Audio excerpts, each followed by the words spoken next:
จับ อ๋อ กบท่าจับกบไม่เป็นไรลูกเขาเรียกว่าท่าจับกบ โอ้โห โอ้โห โอ้โห เด็กจับกบไว้เฮ้ย ลุกมา โอ้โห ได้ไหมลูก ได้ไหม พูดมาเลย โอ้ ฮะ โอ้โห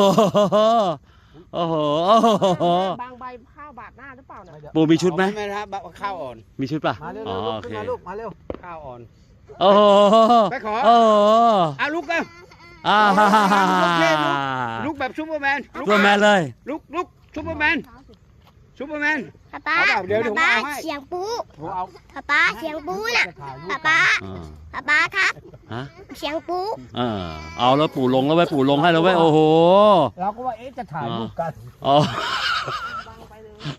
โอ้โห หน้าไปนิดหน่อย หันหน้าอย่างนี้หน่อย โอ้โห ไหนดูดิ เออ ไหนดูดิ เก่งคนเก่ง ดีนะที่เตรียมชุดเสื้อผ้า โอ้นะครับนี่เราเนี่ยมัน คนเก่งนั่นน่ะ เอาป้าดูดิ ไหนดูดิ โอ้โห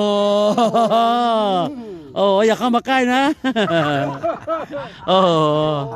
ตายแล้ว